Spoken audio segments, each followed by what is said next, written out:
Yeah. We're off to a good start. Hey, can you hear me now? I Yes. feel like the Yes. Verizon guy. Yay. Okay, well, I'm Lori McLean. I'm the director of the San Francisco Writers Conference, San Francisco Writing for Change, and San Francisco Writers Foundation. And tonight we are going to have Brooke Warner and Michelle T as our conversationalists talking about memoir as a force for change. Now, Brooke wrote this, and I'm going to read it, but I have to say that she wrote it because it's so beautiful. Each of us has an opportunity to be an agent for change through sharing our words, and each of us can be a conduit for change through absorbing the words of others and letting those experiences inform our own lives. This exchange between the storyteller and the story receiver is as old as time, and never has there been a more powerful moment to affect change through being both giver and receiver of stories. Write, read, exhale, inhale. Tonight, we joined Brooke Warner and Michelle T for a conversation about the pitfalls and delights of writing memoir, touching on such issues as vulnerability, writing about trauma, sharing secrets, craft tools specific to the genre, and cultivating inspiration. Now, before I let them start, I just wanted to tell you a little bit about them so you know how incredible it is to have them both in the same virtual room and sharing all this with you for free. Of course, this is a fundraiser. If you'd like to donate to the San Francisco Writers Foundation, we'd sure appreciate it. And there's a button at the bottom that says donate. There's also a button at the bottom that says ask a question. And unlike Zoom, here's where you're going to ask the question that you want Brooke and Michelle to talk about during the last half hour of this 90-minute extravaganza. So let me introduce Brooke and then Michelle. Brooke Warner is the publisher of She Writes Press and Spark Press, president of Warner Coaching, Inc., and author of Write on Sisters, Greenlight Your Book, What's Your Book, and 3 books on memoir. Brooke is a TEDx speaker, weekly podcaster. Her podcast is called Right Minded with co-host Grant Faulkner of NaNoWriMo, and she's the former executive editor of Seal Press.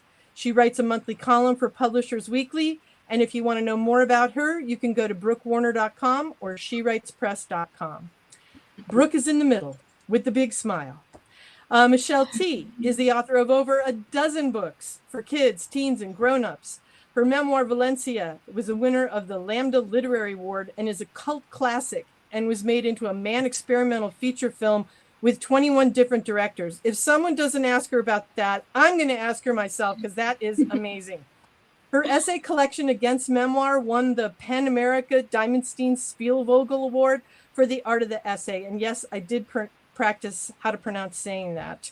Her autobiographical works explore queer culture, feminism, race, class, sex work, and other topics. I know you can't hear it, you two, but we are applauding for you here and can't wait to hear what you have to say about memoir. Thank you. Thanks, Lori. Thank you. Hey, Michelle. Hi, Brooke. Super happy to be with you. So I think we should give people a little context that basically when I started working at Seal, it was 2004, and you had already published a number of books. I mean, I think Chelsea Whistle and Valencia were already out by the time that I got there. Yeah. And then during my time there, you did some anthologies. So you and I have the history of the connection through Seal Press, which is awesome. So great.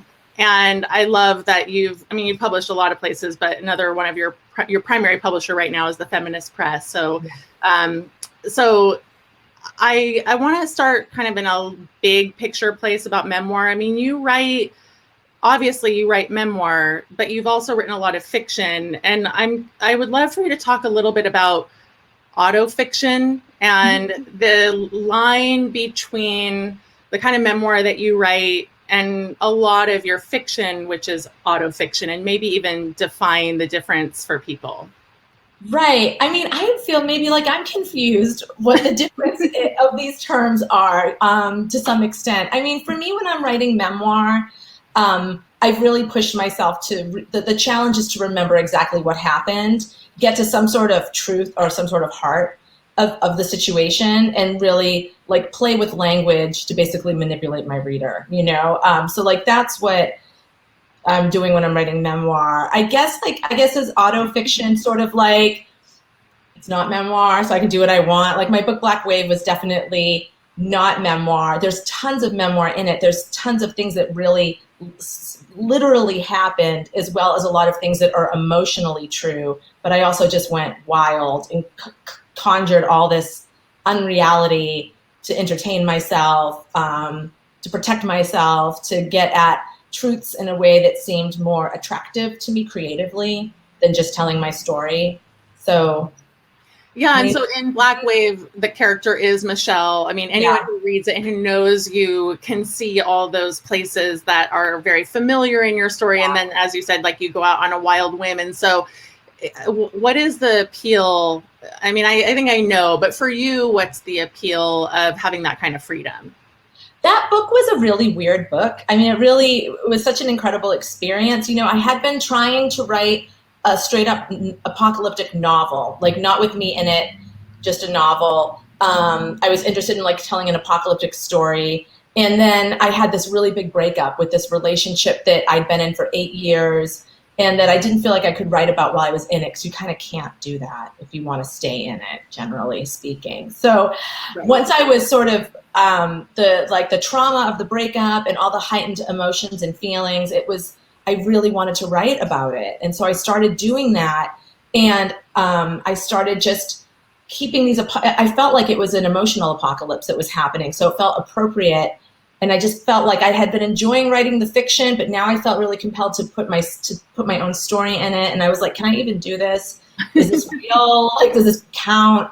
And I just sort of started blending it. And it got weirder because when my ex found out I was doing it, he was really upset, and he didn't want me to write about him, or at least the things I had written. And I mean, what's new? Who cares, generally speaking? But for some reason, we'd been kind of a public couple because he was also a performer. And I was like, oh God, I'm going to end up being sort of in the public eye, attached to him in this way for longer if I do this book in this way. And suddenly it seemed like it was in my own best interest for the first time ever to not write about my life in this way. And so I kind of pulled him out of it and kept all this other stuff. And then I had all these gaps in the manuscript in which to insert more unreality and more apocalypse.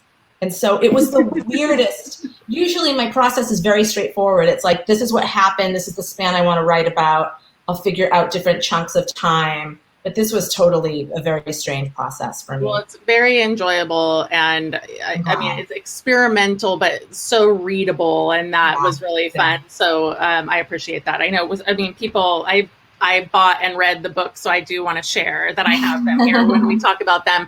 But what you just brought up, I mean, there's so much that we can and hopefully have time to cover in an hour, because you brought up trauma and writing about other people. And I think if you're having a conversation about memoir, all of these things that we're hoping to touch upon tonight are really, they're experienced by everyone who writes memoir, or they're scared about them in some way. And so you've written a lot of really brutal stuff, and also very open about things as wide-ranging as addiction and prostitution. I mean, really, especially like your earlier stuff. And I wonder, was there anything in the beginning that felt off limits to you? And if not, how did you push through to share some of the like deepest, darkest stuff from your history?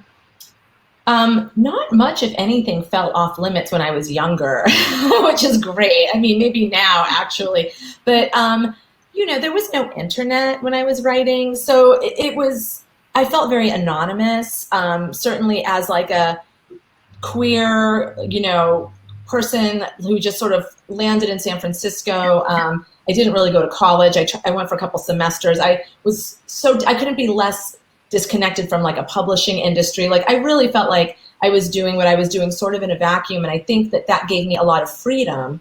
Also the fact that I was the only people who were hearing it were specifically queer people who were more or less like me, who were so excited that somebody was writing about our lives and about things that the larger world maybe felt like were controversial, like sex work. But in the 90s in San Francisco, like practically every other femme on the street was doing sex work. And so there wasn't such a glut of material about it as there is now. So I felt very free. I felt like I was preaching to the choir, which felt fine for me. I felt like, I am like a very politically opinionated person, and I could recognize that even though my intention, my main compulsion to write wasn't to write political work, but I could see that there was a political dimension to it, and I really liked that. So that kind of gave me a little bit more bravado also.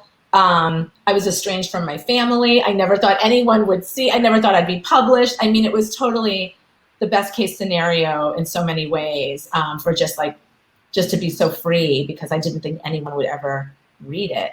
And it is, I mean, and that's interesting because of course it is freeing. And now all these books later, you're talking about the partner and his response to all of this. And I wonder now, I mean, now you have a son, and there are considerations of being, in a world where everything is much more accessible and there's so much out there. So if you were to give advice to your younger self, I mean, would you say do it all the same? Or yeah, definitely.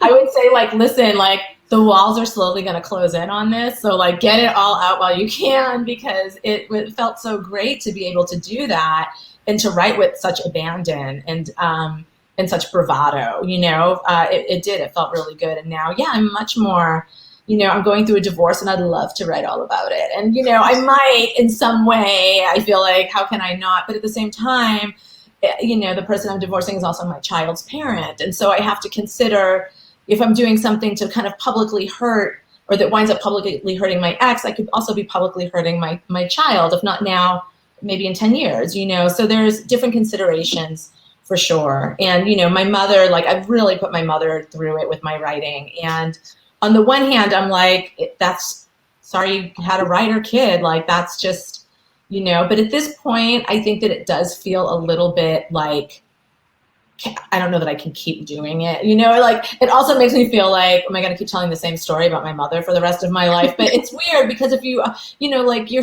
your issues, your story kind of, it morphs and changes, and it continues as you live. So it's like, I could actually write a whole other book that has my mother featuring prominently in it, but she's literally moving in with me on Monday, and I can't write about people I live with. So I probably will never write another word about my mother ever again. There's a strategy for people not writing about you, maybe, is just to move in.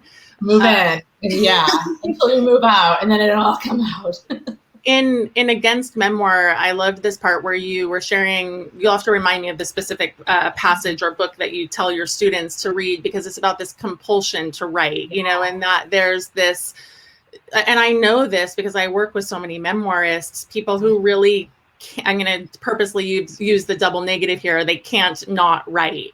And you seem like that kind of person. I mean, you're so prolific. You've published so many essays and books. Have you been able to kind of trace that compulsion? Is it just about making sense of your life, or is it something else? Honestly, for me, it feels like it's chemical. I wouldn't be surprised if it's to learn that it's somehow chemically connected to other compulsive drives that I experience in my human body and in my human self. I'm a sober addict alcoholic, and it's so interesting that when I learned that, I love reading about brain science for people who aren't scientists, and they kind of break it down in these kind of simple ways where I'm like, is that real? But I want to believe it because it feels like true. The book you're talking about is called The Midnight Disease, and it was written by a neurobiologist, I believe, who had a trauma. She had a miscarriage and suddenly became hypographic, where she couldn't stop writing about her own story. And so, when I first started writing, I was totally kind of navigating a trauma in my family of learning that my stepfather had been sort of passively abusing me and my sister in this creepy way, and our family fell apart. And I felt like my writing, even though I didn't necessarily want to write about that per se, and even though I've written my whole life, since I was a kid, I've been writing, it just got so amped up in the wake of that. And so it really resonated to read this woman's experience about how that happened to her. And then I also read that the part of your brain that lights up when you do cocaine also lights up when you talk about yourself. So I was like, whoa, that's there's an addictive component to it. Clearly, I mean, it's also, it does seem, I mean, you left Massachusetts and landed right in San Francisco, and then had like all of these super intense experiences. And I like this idea of hypographic much better than trauma writing, because people talk about trauma writing and that it's like this looping thing. And I think sometimes people can get really stuck there. But you also mentioned this idea of like, well, you know, how much more is there to say? People know my story. So do you ever worry that you're running out of content, you know, or are you like, okay, we can always do these like apocalyptic, crazy experimental novels? Right. Yeah, I mean, I do worry about it, because even though I, you know, have written fiction, like my main compulsion is to write my own story, and it's just a compulsion that's in me. And when I'm able to really do it, it feels very enjoyable, the way that, you know, feeding any compulsion does, I suppose. But yeah, I can't. Not everything's interesting all the time, you know. I mean, on the one hand, I'm like, well, it's your job, you know, as a writer, to do this. Who's doing this kind of writing, maybe to make things that are more mundane interesting, and kind of get like, maybe that's a creative challenge, you know. So I'm torn about it. But yeah, I mean, it's like, and then sometimes I think, well, my gosh, you know, if you hear a band on the radio, a lot of times you can hear their sound, you can recognize what that band's sound is, because they've got these certain patterns, you know, like these certain musical patterns that they express. And so am I expressing a sort of pattern, and is it expressed slightly differently each time? And is that enough? I don't know. Maybe it's not interesting, or maybe it's interesting to the 10 people it's interesting to, and that's enough. I don't know. It's not enough to pay the bills. I think there are a lot more than that. I actually love that analogy though, because I think that's true. I mean, as soon as I started reading Black Wave, I was like, oh, you know, your voice is very unique, and it's very you, right? I mean, no matter if you're writing fiction or memoir, there's that element. And right. You're considered, I mean, I don't know how many authors are like this. I think of like Miranda July and a handful of other people who are like cult authors. What do you think makes someone call you that?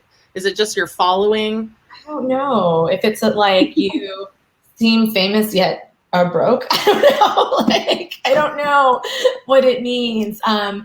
Maybe I don't know. Is there like a person people get obsessive about? Does it trigger an obsessive enjoyment or something? Maybe. I mean, I feel like I am a cult fan of many things. So I'm like, what is it like when I like my feelings about, like, I don't know, John Waters? Like, what makes it sort of obsessive? You know, or. Well, this is good fodder for a future book, I think. I mean, there's something there. And I was wondering if you could talk about other mediums, because I mean, maybe you could tell a little bit about leaving San Francisco for LA, because I think it was for television. It was, yes. I mean, nothing has happened, but it was for television. And now I just love it here, and am still chipping away at, you know, whatever will or won't happen. Yeah, I came to LA because a lot of my friends suddenly found themselves in the periphery of, or in the center of some TV kind of activity. And I got, you know, paid to write a pilot that was sort of a failure. It's really hard writing. It's so different from, I mean, I even talk about this in Black Wave, where I kind of write disparagingly about this idea of writing a screenplay, because it's so formulaic and has to go, you know, and I like writing on a tangent, you know, and I just like being able to be free and trust that I can spiral back, and you can't do that with screenwriting, you know, and so it's definitely, it's like a math puzzle to me, and I don't enjoy math puzzles. So I'm still working at it. I did write a short that I made myself, and that was really fun. I mean, directing was amazing. It was an incredible experience. It was an incredible experience to create characters and then see them literally embodied and get to kind of boss them around a little bit. Like, that was a really incredible experience. I really enjoyed it. If anyone wants to watch it, it's called Release the Bats, and it's on Vimeo. And I think you need a password, and the password is bats, or there's no password. I can't remember. Yeah, it's free and you can do it. But yeah, so screenwriting is really hard. I don't know. During the pandemic, I've been writing poetry again, which I every now and then get that sort of wave. I feel like when I used to write a lot of poetry, my life was sort of more still. So it's interesting to have this sort of stillness and no real consuming book project at the moment, and being in this just like a divorce and the pandemic and a mom and all this weird stuff. And suddenly these like poems were just there. So that's wonderful. I mean, you're definitely multi-genre, and tonight's conversation, of course, is about memoir, and memoir as, you know, being this catalyst for change, which I totally believe is true. What do you think is so unique about memoir? I mean, you said that you're always drawn to write about your life, and we can talk about that as like a compulsion or whatever, but like on a cultural level, what do you think it is about memoir that has caused it to explode in the way that it has maybe over the last 30 years? Right. I think it was really a very pure and sweet longing to understand humanity. Honestly, I really feel like it's wanting to understand other people's experiences, people who've lived really different lives than ours, or conversely, people who've lived lives really similar to ours, who've gone through maybe extreme things that aren't that common, or to find that you can relate to somebody who has gone through something very extreme and very different from you, but to find those common threads that editors are so great at pulling out of the work. But I really feel like it's just like, it's wanting to connect with other people and to know what it's like to be human, and to like what are people doing, you know? Like, I always feel like bummed that I just have one life. Like, there's so many other lives I would like to have, and I feel like unless maybe you're like an actor or something, you get to embody different experiences. I think reading these books are like the closest things that we have to really getting into someone else's, getting out of our own life and our own problems and like into somebody else's, you know? Have there been any memoirs that you can think of? I mean, I'm totally putting you on the spot, but would you feel like really saved your life in some way? Let me see. I really feel like, I mean, when I read Eileen Miles's book, Chelsea Girls, which is really interestingly structured. I mean, I don't even know if they call it a memoir, but I think it's safe to say that, you know, that it is, you know, personal stories. And it's like, it was like a short story collection, but all the stories were true. And at the moment I found it, I was doing that kind of writing. I was writing these little vignettes about my life and these, you know, a girl that broke my heart or a party I went to. And I was like, what am I doing? You know, like, does this count? I had been writing poetry, which I understood to be a form. I kind of knew what I was doing. And then I wanted to sort of shine a light. My poems were about my life, and I wanted to tell more of the story. And I just didn't know if it counted. And then I found, and I'd read Eileen's poetry, and I loved Eileen Miles's poetry. And then I saw this book, and it blew my mind. And I was like, wow, okay, this is like a thing. It's a genre. People are doing this. They're doing this. They got published. You know, I'm enjoying it. Maybe somebody would enjoy mine. It gave me a lot of hope that there was, that I could walk down this path, and something would come of it. You know? Right. So it's like legitimizing too. Yeah, totally legitimizing. Totally. I felt, because I knew nothing. I didn't go to college. I didn't know anyone. I knew like one person who ran a small press, because Jen Joseph at Manic D, because she ran the poetry open mic. So that was like my only connection to publishing. So it was like, I don't know. And even though it was like, I didn't want to waste my time in a funny way, even though I was doing nothing but wasting my time. Like, I had nothing but time to waste. In a funny way, I wanted to still know that I was doing something that maybe had a shot at having a life beyond that moment at a cafe table at a bar, you know, with me and my notebook. You know, I wanted to know that. I feel like kind of created a movement in San Francisco. I mean, Sister Spit was a big deal. And back when I first started at SEAL, you were doing events at the library, and I mean, they would get amazing turnouts. And I wonder how conscious you were of, I mean, nowadays that would be kind of like creating an author platform and a name for yourself. And I'm curious, like, back then, you know, I probably was seeing some of those events in like 2004, 2005, and you were doing Sister Spit earlier than that. What was what was that like for you, and what was the drive behind it? It was so fun. I feel like I'm one of those people that have a lot of energy. I love doing events. I love putting events on.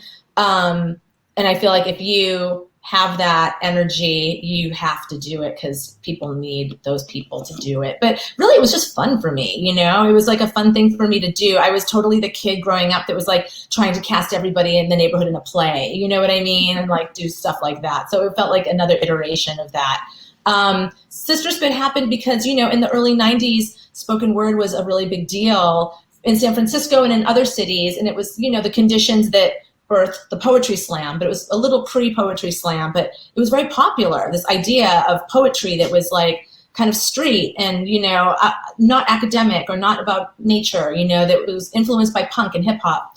And so I would go to the open mics and I loved them, but they were insane. Like they were so bananas. There was such misogyny, such sexism, such racism, so many dudes like worshiping Charles Bukowski, like bad Bukowski ripoffs, just like drunk guys with their poems about their girlfriends and stuff. And, you know, I did Sister Spit with Cindy Anderson, who's a filmmaker now, but at that time they had been doing spoken word also, and they wanted to do an all-girl open mic. And I was like, yeah, that's a great idea. And so I met with them. I'd just been in San Francisco for like 5 minutes longer than them. So I was like, you got to ask, you know, Beth Lissick, and you got to ask Marcy Blackman, and you got to telling them all the people, Ali Liebegot. And they were like, let's just do it together since you know all these writers. And so we did it together. And it was, you know, girls only. If you identify as a girl, you're welcome on the mic. Sometimes we let boys in drag go up if they were fully in drag. And yeah, it was great. And then it turned into a national tour. We did it as a weekly open mic for 2 years. Then I had been in a band and we were really bad, but we still managed to go on tour. And tour was amazing. And I was like, we suck and tour is fun. Imagine if I went on tour with like these writers I know who are like legitimately talented. And again, like the conditions were right across the country in cities and college towns to support a big night of queer spoken word. Like who knew? It was so wild. And we made Eileen Miles come. We didn't make Eileen Miles. We invited Eileen Miles.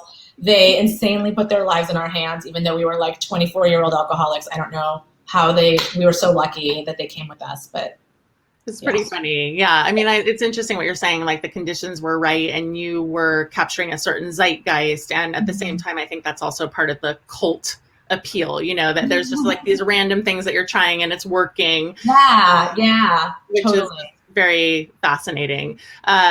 So you said, you know, you don't have a college degree, you've been writing your whole life. So I do want to get in a little bit of craft. I mean, did you learn to write from reading? I mean, how did you know how to write memoir?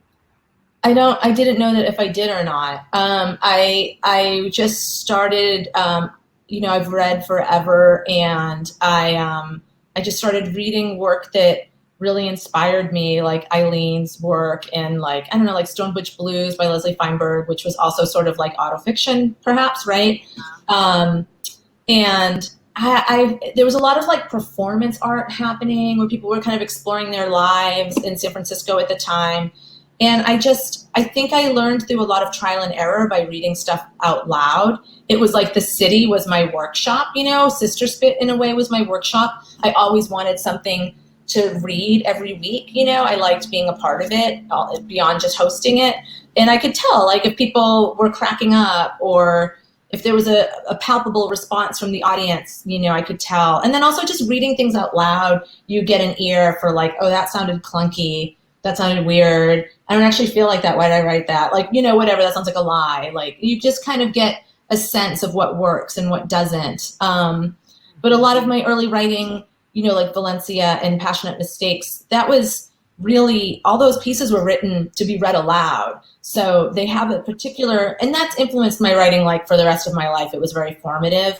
But those pieces especially, like I was reading those to get a laugh, to be shocking enough to get drunk people to shut up. I mean, there were you know, things that I was trying to do on a stage in a bar of drunk people, you know. And then when I wrote The Chelsea Whistle, that was the first book I wrote that I was like, oh, I think this is going to be a book. And I kind of slowed down a little bit and just kind of got a little flowery here and there because I was like, I can take my time. Someone's going to like read this, you know. Yeah, no, thank you for sharing that. It is, I mean, a lot of your stuff does have shock value, and you certainly have so some of your writing is very manifesta-y, you know, you are clearly trying to make a point. I mean, in Against Fiction, I mean, they're so against Memoir, they're like, a lot of the pieces have just like this real intensity to them, and you're making points about things. So I'm curious about having that bullhorn in your writing, you know, when you're really wanting to drive a point home, or when you come to the page with a little bit more of an agenda. Do you consider those pieces memoir, you know, or are those more essays that you're trying to drop someplace to, you know, and what do you hope the effect will be? Right. Gosh, I mean, I don't know. I mean, I'm a very opinionated person, I think, you know, and I can get really heated, and I blame my astrology. I have a Sagittarius moon, and my Mars is in Sag. So anyone out there who knows what that means just gets it now. Totally intense. It's totally like, oh, yeah. So, and I like intensity in general. Like I like other people's art that's intense. I like to consume intense art. I like intense experiences. So, you know, if it's, I mean, yeah, I definitely have a point of view. I'm never, even when I'm writing articles, it's very rare that I'm walking into a scenario being like, let's hear both sides of this story. Like, for better or worse, I probably have made up my mind and I want to convince you, you know, like, and I feel fine about that because, you know, yeah, I just do. Like, because I feel very strongly about my opinions, you know. So it's like when I wrote my piece about, you know, Camp Trans, I wasn't interested in giving a lot of airtime to, you know, anti-trans, you know, trans exclusionary feminists. You know, to me, that's just bigotry as much as anything else. I wouldn't go give equal time to somebody who was homophobic. You know what I mean? So it's like, that's just how I kind of think about it. You know, like when I wrote a piece about the Hags in that book, which is like a dyke punk street gang that kind of ran around behaving really badly in San Francisco in the 90s. Like, my perspective on them was they were completely like heroic, beautiful monsters who were surviving the trauma of their families and of the culture at the time as genderqueer people, and a lot of them people of color, and they were just doing it in this, like, I guess I have a bit of like a harm reduction sort of look at them. Like, they didn't need to be respectable. I mean, obviously, I wish they didn't die, the ones who died, and it's super tragic, and that is a big point of the story. But at the same time, like, I feel really like I understand why they were doing what they were doing, and I think it's more interesting to think about why someone would choose a self-destructive path for survival, which is so paradoxical. Like, that's more interesting to me. So sometimes it's that too. It's like, what's interesting. And then when I wrote about Paris Fashion Week for The Believer, and people got mad that I didn't like take down the fashion industry as being like, you know, all the things that they are. Yeah, all the things that they are. And I'm like, but that's just not interesting to me. Like, we know the fashion industry. Am I really going to tell you that like Karl Lagerfeld's a jerk? Like, don't you know that? Like, don't we know that they are, you know, there's so much sexism and fat phobia and racism in fashion. To me, getting access to this rarefied place that I never thought I'd be able to go was way more interesting to look around and almost like a photographer or a painter just talk about what I was seeing like that. So sometimes it's just very selfishly what's appealing to me, you know. I mean, it usually I think is. Yeah, I mean, it's amazing that you've been able to parlay that into so many things, because you did an anthology for Seal all about fashion. Yeah. And so that I remember that too. I mean, it was like very kind of, it was fringy in a sense. I mean, you took it on in a different way. And so I like that about all the work that you do. You know, you might take something mainstream and make it a little bit edgier. Mm-hmm. Well, I did have more of a political agenda with that anthology. You know, I wanted to talk about clothes in a way that was outside of fashion magazines and the way that clothes are always talked about. Yeah. Right. And that's, I mean, which is great. And a lot of times I think, I mean, it's interesting, this interplay between being on the defense and being on the offense. And I'm wondering if you could say something about that. I mean, like, a lot of your pieces are defending, you know, you're saying like the Hags or the trans people who wanted to go to Michigan Women's Festival or whatever. And then other times there's that switch about being on the offense, which I think is oftentimes the pieces that feel a little bit like more manifestos. So are you conscious of that interplay between what you defend and what you sort of attack? I don't know that I am conscious of it. I feel like I'm kind of a little bit of a very kind of subconscious writer or intuitive writer or something. I don't even make a lot of outlines. I think that when this question makes me think about like this question of sort of stance. Like I heard Dorothy Allison talk once about writing and about like figuring out what your stance is. And I guess, yeah, I guess you think about a stance in a political argument too. But whenever I hear her say, "What's your stance?" I always see her sort of like, and to me, it's almost like this embodiment and almost a style. And it's like, what's your angle? And I feel like I can kind of get what that angle is, maybe a little intuitively. And I think that the offense and defense, I totally see what you're saying. I think they might feel really similar inside my body, It just feels like being upset, probably.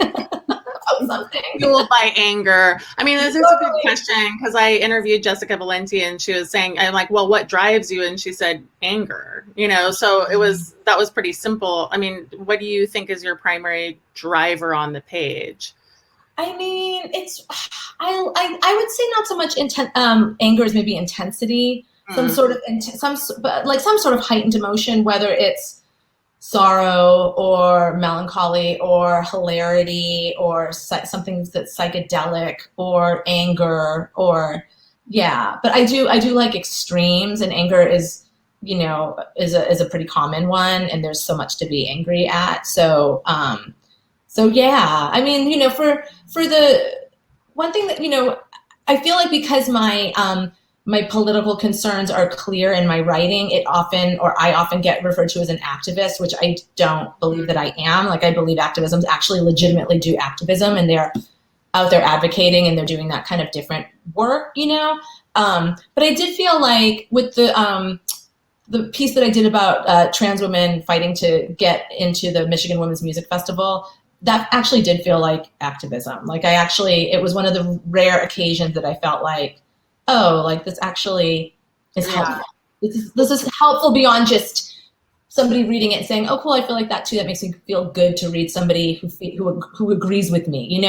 It was different. It felt like it actually could make a little change. And one of the things I like that you did in that piece was share other people's words. And I think then it was like, then it's a build effect, because it's not just, just Michelle saying this, you had Juliet Serrano and other people. Yeah. And it was effective. So, so thanks for writing that piece. I hope that everybody will read it. It's really eye-opening. And I would love to ask a few more craft questions, only because I think a lot of the people who are attending are writing memoir. So like what was maybe a breakthrough that you had in understanding the craft along the way? I feel like I continue to understand. I feel like I understand so much actually through editing other people, because when I'm in my own story, it's so hard to understand if something's working or not for me sometimes. But through editing other people's writing, I can really see, and then that helps me when I'm writing to be more aware of stuff. So editing has been so helpful. I mean, that I think that's what I worked on you with, wasn't it with the working class book, Without a Net? Oh, yes. Yeah. That was my first experience. We did an anthology for Sale Press called Without a Net, and it was memoir pieces by women who grew up working class, or gender non-binary people who grew up working class. And it was my first experience editing, and it was so cool to feel like, oh wow, I actually know what sounds good, from all this writing and reading, but it really was very helpful. I think that I know that what's the hardest thing for me for craft is like finding a tense and staying in it. Like, I kind of flip around, and I think it makes editors kind of crazy. And again, it's very subconscious. I'm not aware that I'm doing it.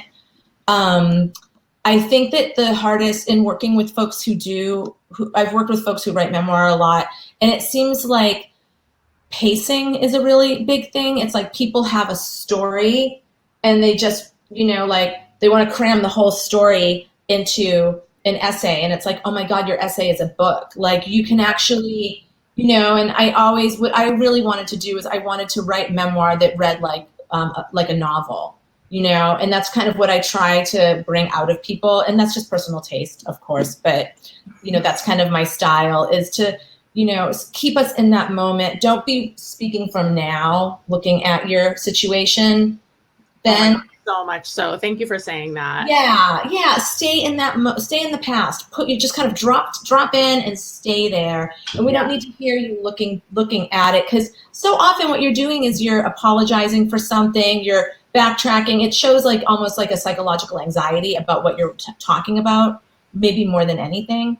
Right. So, and I always tell writers I'm working with that it's also very jarring. It's like, you have a kid coming in? Yeah, somebody wants to treat. We're likely to get a visitor. I can't help you. You have to get it yourself, baby. Yeah, I'm sorry. You can do it. I think he's 5. He's 5. Yeah. 5. And he wants a popsicle. Hey, you can do it. I know you can do it. I know you can. I love you. Good job.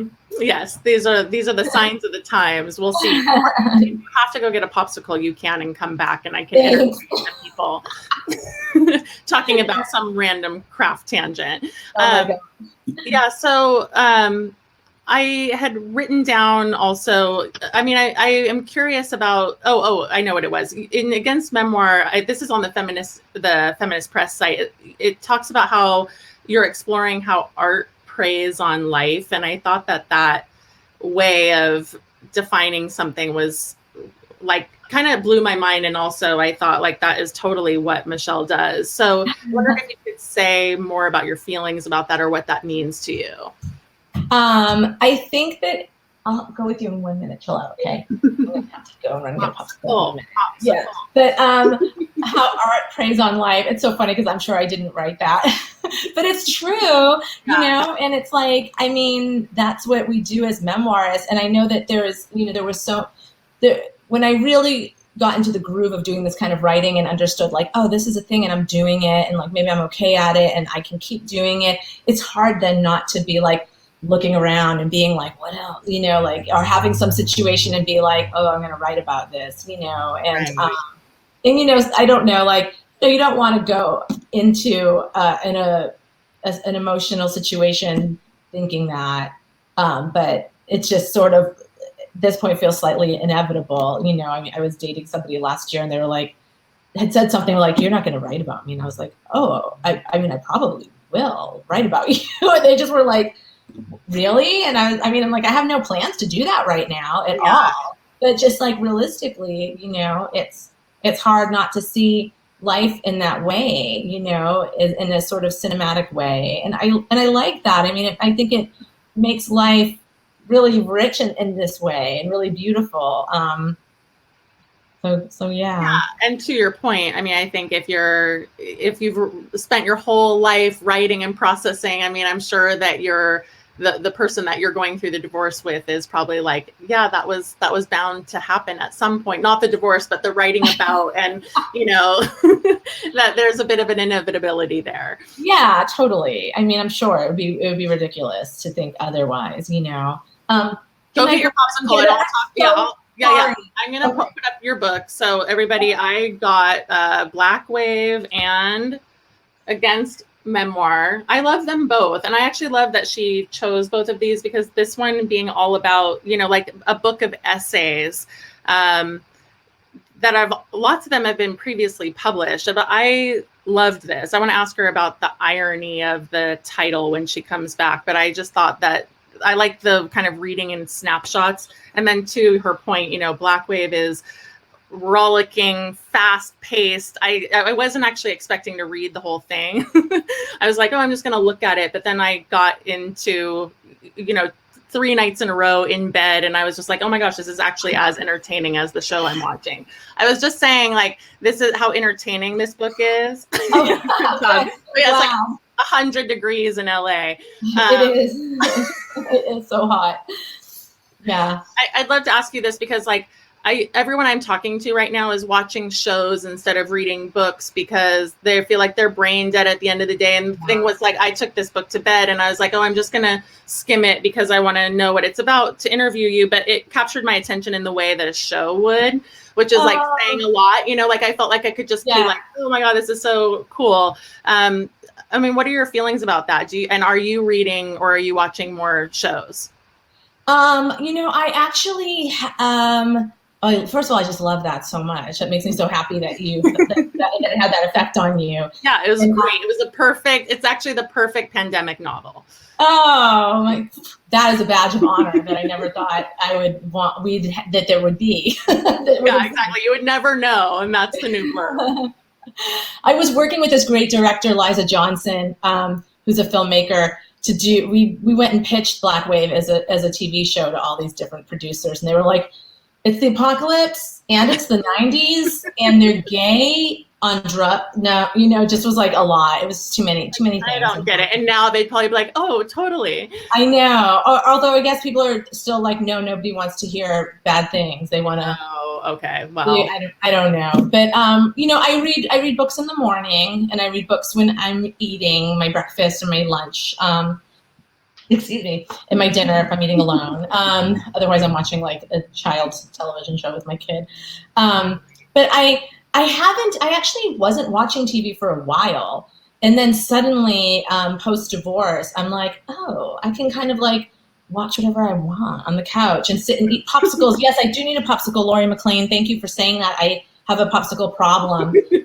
Then like my pandemic thing has been like popsicles. Like I turned my kid onto them. That's why he's like, I need a popsicle. I'm like, I know, because I eat them like all the time. But I just finished watching Shrill last night.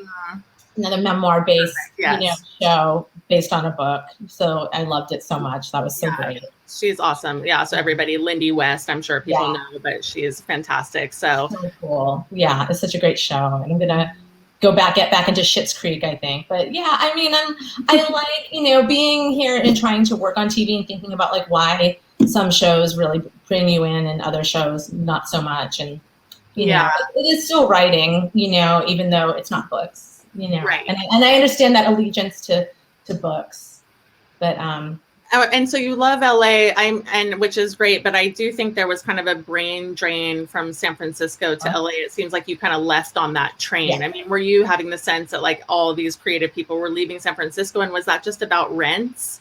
Yeah, it was hugely about rents. Yeah, hugely about rents. One of my really good friends who's a great writer and performer and filmmaker, like she had just been kicked from one terrible housing situation to another and moved to LA and was immediately living all by herself in this beautiful bungalow. And it's like, oh my God, like who wouldn't want that?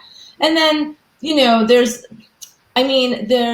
the sense that there are so many writing opportunities here. I mean, I haven't found that to be true personally, but there's the possibility, and the possibility is always around the corner. And like, some deranged people like myself can get sort of high off of that. And so it always seems like, even though I've been here for like 5 years and nothing has happened, it still feels like something could, so there is that allure to it for sure. But yeah, it was really the rents, I think. And and it just, so many of my friends came here and, and then when I did get the opportunity that I got, I was like, oh, it'd be so dumb for me not to do this, especially after having a kid and trying to figure out, well, how am I going to, absolutely. Yeah. How am I going to try and make money, because, Well, so that's a great segue to a question about commercial success, because I'm a publisher of many memoirists, and people, I think, more often than not have really high expectations about what's possible. You're a working writer.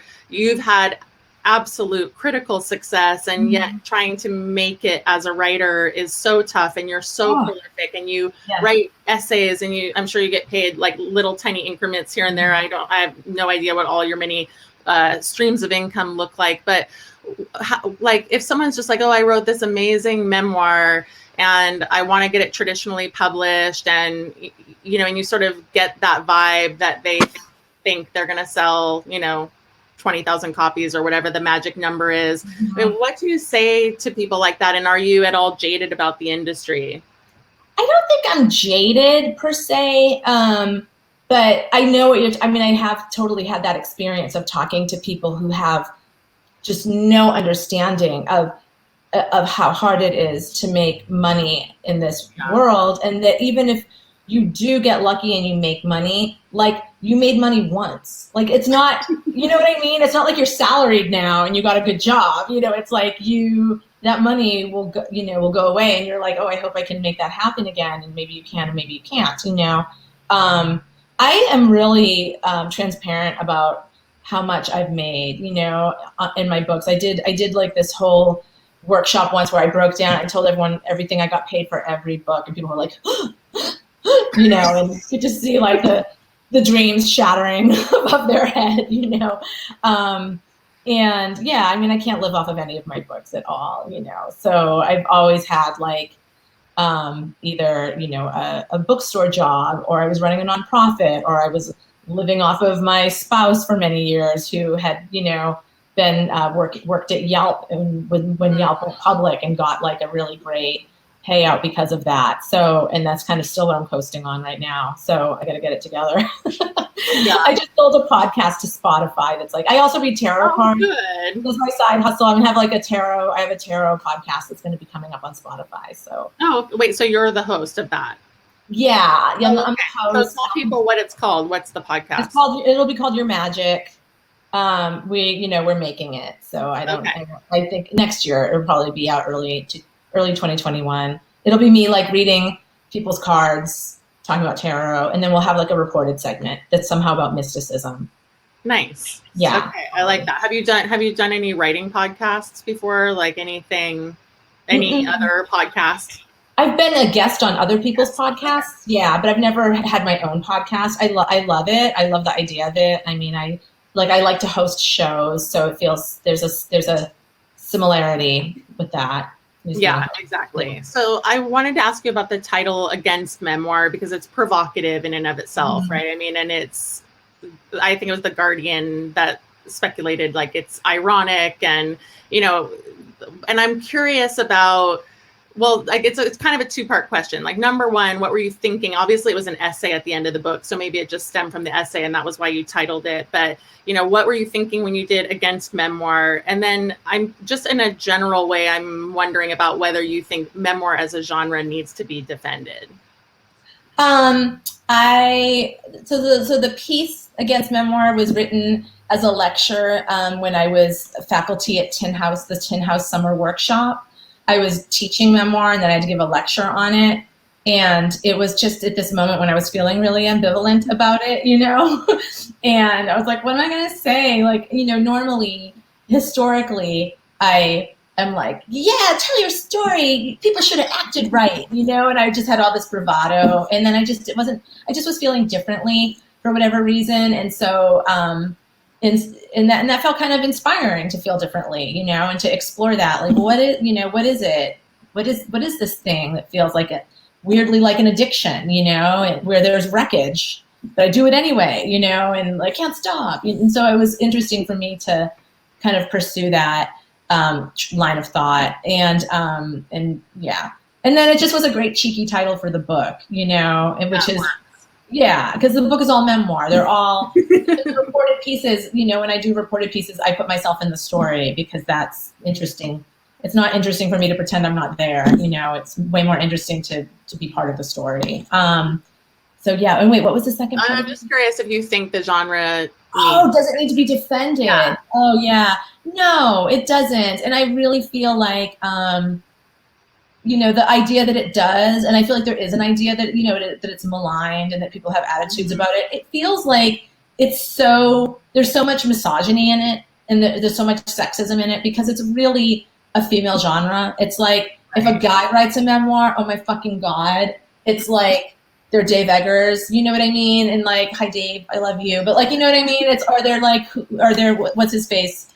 James Frey, you know, it's like, oh, he got, even though we know that wasn't a memoir, but like there's such celebrated. Yeah. And it's like this idea that women are just complaining about their problems and we're crazy. And, you know, fair enough. We might be, but this world has made us so. And it's a story, you know, and it's a story that's worth expressing. And it's a story that I love to hear.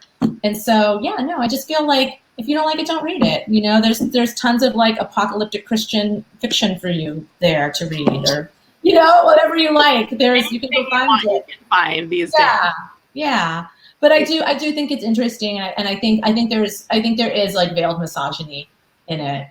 Yeah, or unveiled. I mean, it's unveiled. Yeah. I mean, it's very true. I've certainly had these experiences, and recently I've been, I've had a few tirades about the New York Times reviewing the woman instead of her book, and the sort of the way in which they seem to be unable to separate the two, right? And yet you're writing about your life, of course, and so then people have feelings about you and not just your book. And so I'm curious, like, I think one of the fears about writing memoir is exposure. And you said, like, you wouldn't do it different, you put it all out there and you didn't have any fears when you were young. But I'm wondering about fears of that kind of exposure, of getting a shitty review, or someone being like, oh, well, Michelle is awful, and, making judgments about your character. Like, how has that been when it's happened? That it absolutely happens. Like Valencia's first review, for some reason, it was reviewed in the Chronicle. Well, it was one of its first reviews. It was in the San Francisco Chronicle, and they'd given it to the food writer because she was gay, and they're like, oh, you're gay. Here, review this gay book, food writer, who doesn't care about literature or anything. And she just was like, we were not the same kind of gay, you know what I mean? She was horrified. She's like, Michelle calls in sick to work, hungover, and she was like listing all of like the terrible things that I do or did in my 20s. And it's so absurd. It's like, who cares? I mean, literature is filled with terrible characters, unreliable narrators, that we fucking love. Like, don't tell me you like love Lolita and like give me a hard time about Valencia and me calling in sick to work with a fake hangover. You know what I mean? It's like, person.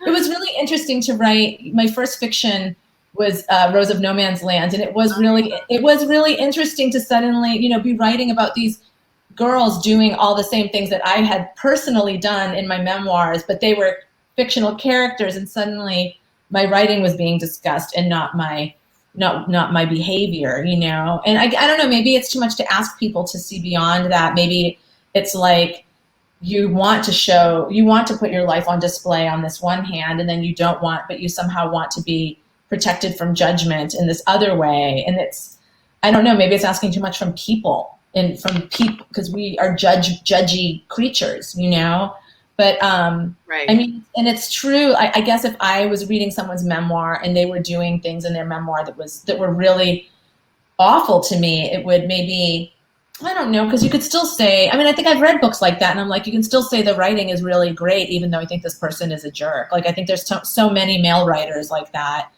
whose work I like, in spite of the fact that I think they're monsters, But yeah, I guess if you are an aspiring memoir writer, be prepared to have your life critiqued as well as your writing, possibly more so than your writing. And it's interesting because it comes full circle. I opened with autofiction, and we'll close with autofiction because I think this will be the last question before we move to Q&A. But there's been this whole rise of autofiction, and I'm thinking of Rachel Cusk, who was a memoirist. And then she wrote this trilogy of fiction that has gotten such critical acclaim, and everyone's like, oh, she like reinvented the novel. And I read it and I was like, it's memoir. That's how she did it, right? Yeah. And it is like, she has totally basically taken, I mean, it's not 100%, like, obviously she's brilliant. I'm not trying to dismiss it, but I'm saying, like, her point was that she was getting all this judgment writing memoir, and then she wrote fiction and everyone was swooning. And so there is this very interesting thing in our culture about people have feelings about memoir. So I'm curious, I guess. Yeah. That feels like a weird class thing almost. Like, it feels like a strange, like it's like a group of morals that are coming from it feels very classed to me. Like, it's like, don't talk about money, don't let anybody know your dirty business, like, refined. That's the thing. Like, the maybe the reason I love memoirists is because there is a little bit of that, like, gritty, we're just gonna show it like it is, and we're gonna be okay. Yeah, and it's so wild when people do that. I mean, no one is encouraged to do that in our culture. I don't think no one is necessarily raised to do that. The culture doesn't really want you to do that. So yeah, there is a sense that every memoir is a little bit of like an outlaw story, because just to have the chutzpah to even put it out there. You're dealing with a person who is maybe a little bit singular or bold, or they're going to be an interesting character just by their ability to maybe do that and break that rule. Yeah, and that's perfect, because I think memoirists need community, because they are so often in their families, people being like, why the hell are you doing this? Don't write about me. So there's just all this pushback, I think, that can happen. So it's I hope that people listening out there will feel inspired by the permission that we're trying to set up for you. Yeah. I mean, in spite of all of how in my more recent part of my career, I've been more interrogating memoir. It's only because I was writing it nonstop for like 20 years. You know what I mean? Like, I still really believe in it, in its power and its importance, and it has so much. It has entertainment value, it has literary value, it has social justice value. I mean, there's just so much value to memoir. Absolutely, yes, so much so. Well, thanks, Michelle. I know we're going to move into the half hour. It's an honor to be in conversation with you. You're so smart and have been doing this for so long, and it's so awesome. Oh, thank you. I love seeing you, and it's it's fun that we can connect this way. And it looks like we have at least 7 questions. And, Elizabeth is going to come on and moderate the Q&A for us. So, okay, cool. Hello, I'm going to be the disembodied voice and read you questions, and you can answer for us. Mm-hmm. So the first question is, memoir seems like such a personal art form. Can you speak about how a personal story can have a bigger change in the world? I mean, I think that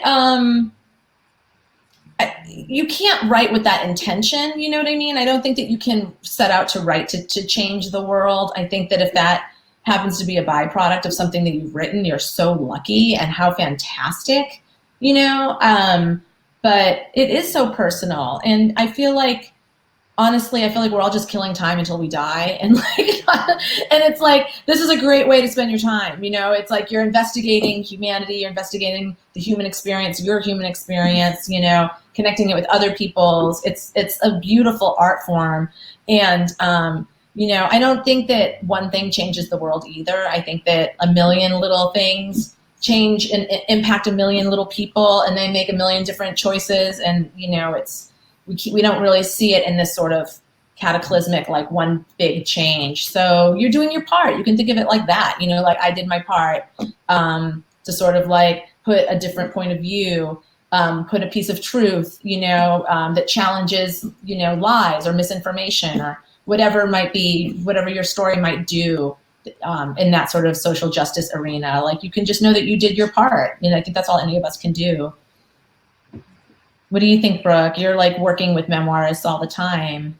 Yeah, I mean, I was going to say what occurred to me as you were talking is that readers read memoir for themselves, right? So like, you are coming to the page for yourself, and in a lot of ways to process your experience. And one of the keys to good memoir, in my opinion, is learning how to write universally meaningful things onto the page, because that's the thing that's going to keep the reader, like, even if I love a writer, you know, I'd have to be like obsessed with them, like cult obsessed with them, to be like, oh, I'm just going to keep going. You are obviously sharing these hard-won insights on the page, and that's what makes it meaningful. So I think it's like, it's both. I love what you're saying, like, do your part, and while you're doing your part, try to think about that this isn't really just your time to like process your experience, that there's a way that you can put onto the page things that are really meaningful to human beings.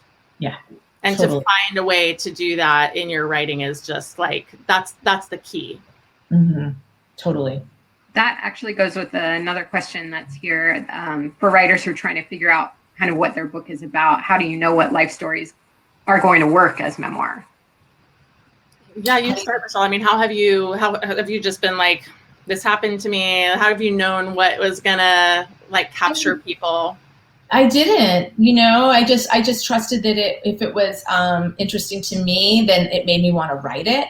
And that hopefully there's some sort of spirit in the writing itself, that it's not so much of like, well, why should I care about that? It's more like, oh, this is a well-written story that's entertaining and takes you into a particular world. You know, it's like the whole package, and thinking about it more like a novel in that way of like, you know, if you read like people do ask that, you know, question with memoir, like, well, why should I care that this person did this thing? But like, you don't really hear people say that about fiction. Like, well, why should I care about this kid who's painting a fence with his friends? You know, what do I care about that? You know, it's like, because you understand that there's something more valuable happening in the creation of the work. And so I think it's really cool to look at memoir like that, you know, and to try to write memoir like that, where, you know, it's not enough necessarily that like you lived a crazy life or you had something insane happen to you, because most people can mine their life for some sort of peak moment that is story worthy, but it's about giving it a literary quality of attention. And then you've just created something that's larger than just whatever that thing is. You know, you've created a world. And most people have more than one memoir in them. A lot of people, like you've written multiple memoirs. And so I always say to people who come to me with more than one, like, oh, I have this or I have this. I'm like, follow the juice, you know, like what makes you excited? Because that moment, you're going to get bored with your own writing at some point. You know, you're going to be like, I'm slogging through this. You know, so if you can find a way to just be like, okay, I have passion about this. This one is exciting. I'm going to follow this scene. Yeah. That's all you can, I mean, that's the only barometer there is, really. Yeah, totally. That's such great advice. Absolutely. Yeah. And then ultimately you'll show it to other people and you know, and you'll get feedback, you know, and if you can get some good feedback on like what's working more than what isn't working. But just, yeah, following your own excitement is really good advice. Awesome. To switch gears a little bit, what do you think is the best book on how to write memoir? Gosh, I don't know if I even have read any. I really love Ariel Gore's book, like How to Be a Famous Writer. Oh, yeah, it's something like that. Someone can look at it. Yeah, it has a long title. How to Become a Famous Writer Before You Die or something. Yeah, exactly. That's a great one. I mean, everybody should read Mary Karr's Art of Memoir. Oh, absolutely, yeah. Actually, I haven't read that one. It's fantastic because Mary is so great, and it's less about like how to write a memoir and more a little bit about like processing should you write one. You know, and a lot about truth, which I think she spends a lot of time about truth and kind of pulling that out, which I think is a very interesting conversation. That's cool. So I do recommend that one. Cool.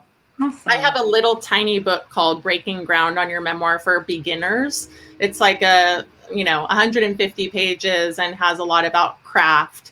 So if for people who are beginners and are like, where to start, because there is a lot of good craft to learn.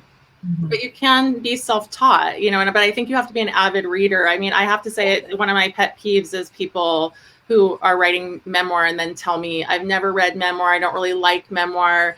And I think to myself, well, you want to go out and read the genre that you're writing in, and to not do so is a disservice to your reader.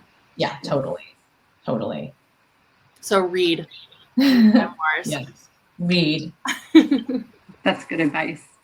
Okay, so the next question is directed at Michelle. Do you have a writing routine, or do you sort of just write when the mood strikes?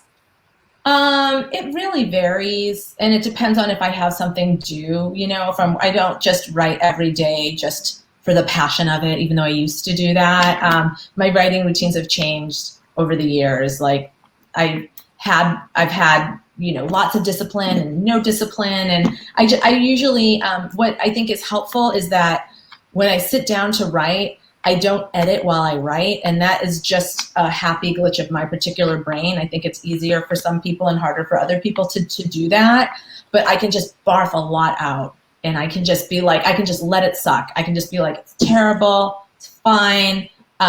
It's all a placeholder for the good thing I'm going to write in the editing process, you know, like that. So just thinking of it like that, if you can not edit while you're writing, then it makes up for a shabby discipline, I have found. But I do love thinking about how, like, if you just wrote 1 page a day, you'd have a book at the end of the year. I mean, I know there's NaNoWriMo, obviously, so you can just write, you know, you can do that, you can have your book done in a month, but I always do that. Yeah. If you have that, actually what you're talking about is kind of like a discipline, you know, the capacity to let your work suck in the beginning, because there are so many people who are just perfectionists and they can't do it. Totally, yeah. So I agree with you. It's a blessing. Yeah, it is a blessing. So the next question is directed to Brooke. What are your insights about writing the craft of memoir? I mean, that's why I mentioned my book, The Breaking Ground on Your Memoir. I teach a lot of craft classes. I mean, craft is, I love people like Michelle who are self-taught, and not a lot of people do that very well. You know, I mean, I think you have to be a natural born storyteller. And then if you're not that, you have to learn the craft. And so there's so much craft, and there is a lot that is similar to novels, but there are things that are really, really unique to memoir, like specifically reflection, you know, the way that you make sense of your own experience and why it matters. That is a very, I mean, some novels do that, especially like first person protagonists, but in memoir, if you're not telling the person, like if you're not making meaning on the page out of your scenes, then you're not really writing memoir, I think. So I point to that book just to say, because there's scene writing, there's characterization, there's reflection, you know, there's just a lot. So it's not one thing, and it's also not simple. You know, there is a lot to learn, and you can be self-taught, absolutely, but certainly not if you're not reading. Yeah. So that segues into another question. Must memoir have clear takeaways for the reader, or can it just be a story?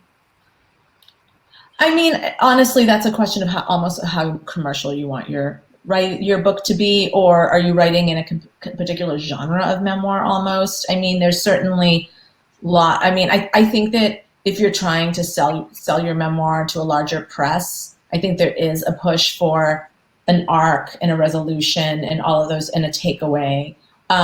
I really like not having those things, because I find that it puts I guess in my experience, trying to find that felt like I was imposing a falsity on a project that was all about truth and honesty for me, as much as I could do that. So I didn't like that. But you know, I do appreciate how it can help to have a takeaway. But I really love a lot of like experimental first person writers who don't really they don't do that. You know, Jodie Bellamy or Eileen Miles, or I don't know. There might be like, you might get lucky and have like an organic takeaway, but there isn't that effort to sort of wrap things up. Because it's always a little weird to me for a memoir, because you're still alive, and you know, my takeaway, if I had tried to like have a takeaway for Valencia, I mean, like I would have had 16 other takeaways since then. Because when I look back on that time of my life, my opinion about what I was doing changes all the time, but it's just my opinion. You know, what it felt like is in the book. You know, I can have all my opinions about it now and say, oh, it was this, I was doing this, but it's like at the time, if I wasn't aware of it, was I don't know. Whoa. Very meta. I do think though, something interesting you just said, which is opinions. You know, I actually think that taking a strong stance, again, will evoke Dorothy Allison, or you know, having an opinion on a matter can sometimes function as a takeaway for the reader, because you're not doing this wishy-washy, like, oh, well, I believe this, but if you don't agree with me, blah, blah, blah, blah, blah. Like, some people get very wishy-washy and they're afraid of offending people. And I think if you like go out on a limb and you're just like, this is my feelings, this is how I am, and that in and of itself is like this level of truth telling that functions as a takeaway, because how it lands with the reader is like, oh shit, she just told me her truth. And if it resonates with me, I might go out in the world feeling stronger, you know, or more empowered, or, you know, like if I was a queer girl in the late 90s who knew no one else, and you're saying all these words to me and I'm like, oh my God, I'm validated. Like and so I think there's like, I just want to make a little bit of a I guess, a argument for that. Those organic takeaways, I think, are there even when you're not trying for them. If you're truth, I love that. It's really cool. That goes a little bit into the direction of another question too. Do you think you need a certain level of confidence to write memoir? Yeah. If nothing else. I feel like a lot of confidence. Yeah, it can really. Because sometimes that confidence actually colors the voice in the writing. And so much of memoir writing, or writing in general, I think, is the voice. So yeah, definitely. I think it's really important because we need to trust you. We need to trust your, idea of what happened to you. We need to kind of believe in you. And that doesn't mean you can't be vulnerable. I mean, you should absolutely be vulnerable in your memoir. It's really important, actually, to be vulnerable in memoir writing. But you can be confident and vulnerable, and I think it's a really great combination for memoir, actually.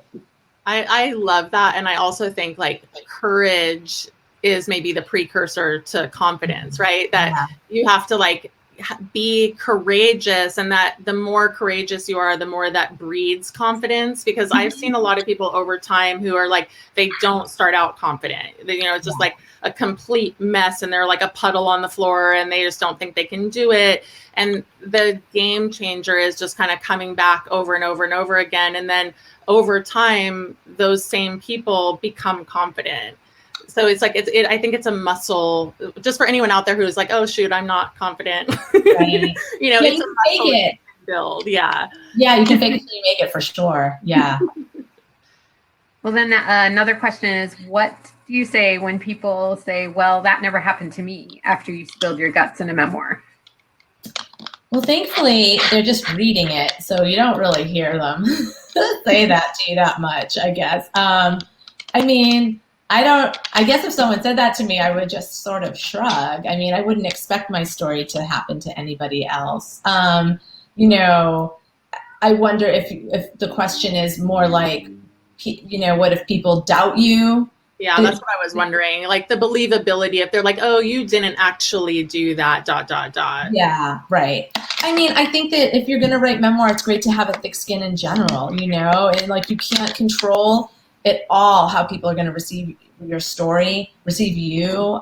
They're going to have opinions about it all, and there's nothing you can do about it. And I think the more you try to sort of control it, or present yourself in a particular way, it's just you're kind of engaged in a losing game, in a sense. I find Buddhism very helpful around this kind of stuff. I really do. It's just sort of like, other people's opinions of me are none of my business. Sort of like, if you can get detached about it and know that, I don't know. I think of when I write a book and put it out into the world, I just think it's its own little entity, and it's my job to like serve it, but it's not me, and people can have their feelings about it. And that's hard, and I've gotten better with a lot of time, but if you can try to cultivate that kind of detachment towards your work, I think it's really beneficial. Good advice. Yes.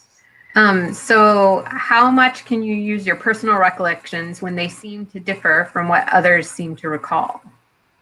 I mean, I think you can still keep them. I mean, you shouldn't be fact-checking your story with other people, I don't think. You're telling your story, and we are dealing, when you're dealing with memory, it is really weird, right? I mean, like, I have a whole passage in my book, Valencia, that is about this like harsh fight I had with an ex that I didn't have. She had it with the person she dated right after me. And that girl came and told me, oh my God, I just had this crazy experience. And it felt so similar to like experiences I had with her that I was like, whoa, that makes sense. But I just like I ate her experience, and then I put it in my book, totally thinking that it was me that it had happened to. It's so strange. So, who's to say who's right or wrong? Like, all you can do is just like, if you can own it, like, then just own it, and don't worry about what other people are saying, is what I think. I know that's easier said than done, but I think it happens with siblings a lot, like where you have a family story and that's been told so many times, and you're like, I experienced that, and you really believe that you did, and then your sibling comes along and was like, wait, that was my memory. I mean, that's happened to so many clients that I've worked with over the years. And I think you have to remember that it's to the best of your recollection, right? And that also, for anyone who's really concerned about it, you can always put a disclaimer, that this is the best of my recollection. It is true, but it's emotionally true. We always talk in our classes about the importance of emotional truth and not outright lying. And there's a huge difference. Totally. Yeah, you never outright lie.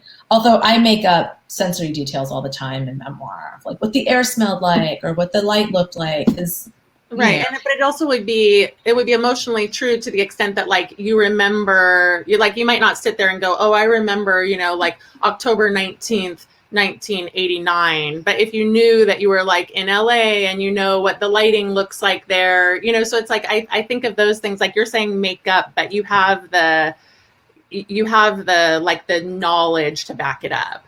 Sure. Yeah. Or the research, like you could research someone's outfit and like what they would have worn, right? I mean, like I think that those things are really creatively okay. I think so too. I think as long as you're not putting like words in other people's mouths or creating whole scenarios or situations or dynamics, then I think you're cool. And if you want to do that, then you're just writing autofiction. If you want to do something crazy, your character to outer space. Yeah. So then the last question is, do you have to master the craft of writing fiction to master memoir? I mean, that wasn't my experience. I just only started writing memoir and I didn't, and then when I went from memoir to fiction, and that was so intimidating because I was like, I didn't realize how much I sort of, I never felt like I never felt like there was a pressure on me to create a world. I felt like the world's here. We know this world. We're in this world. And I did create it. I like, because that's what the fun of writing is the detail, but I just was chill about it. And then all of a sudden I was like, are these people believable? Is this real? Like there was all this pressure to make these people believable. And that was like so stressful to me. And I think I overcompensated, and to the benefit of the book, perhaps, I don't know, but yeah, no, you can just write what you want to write, I think. But I do think that I think there are craft recommendations that work well for both. Yeah. I loved Annie Lamott's Bird by Bird, even though that's a fiction book. I found that there's a lot about like pacing and stuff that's really helpful no matter what you're writing. Absolutely. It's about good story at the end of the day. Well, finally, do either of you have anything coming up that you want to promote right now for us? Tell us about. Well, I have that Spotify podcast called Your Magic at some point, but I don't know when. But in the meantime, I do live tarot readings every other Tuesday and Thursday on Instagram at the This Is Your Magic account at 8:00. So basically Thursday night at 8, I'll be doing live tarot. If you have a problem, you can DM me on Instagram and I'll pick cards for you. That is very cool. I might show up. Me too. That'd be fun if you were there. Yeah, and I'm doing a memoir event. Actually, I have a boot camp coming up called Elevate Your Memoir Boot Camp, and it's 6 weeks, and I'm running it with Linda Joy Myers, who I teach memoir with, but we have 6 guest teachers, which is really exciting, and they are people like Jacqueline Woodson, who is like completely amazing, Reina Grande, Therese Mailot, like we have Sue Williams Silverman is on there, and we like selected some really high level memoirists to teach this boot camp. So you can find that on magicofmemoir.com. Cool. It starts at the end of September. Awesome. So thanks for asking. I'm just going to remind everybody to join us again tomorrow night. We're going to hear from Harry Williams, also known as OG Rev, and Randy Shaw talk about Black Lives Matter and homelessness. So please join us again tomorrow. And thank you, Brooke and Michelle, both for being here. You're amazing. And we really benefited from that conversation. So we really appreciate you. Thank you. Please remember to buy the books. They have books on bookshop.org, and you can click that link at the bottom of your screen that says buy books, or you can donate to the San Francisco Writers Conference. We're also there, and help us keep bringing you awesome content like these 2 wonderful humans who could share their experience with us. And just a quick note that like a $5 donation for having spent an hour and a half, really goes a long way when you have, like 235 people are here. So I just want to put a plug into that. I really appreciate the San Francisco Writers Conference and everybody. So thank you to all of you who made it possible, and especially to you, Michelle. Oh, thank you. Thank you so much. Good night, everybody. Good night.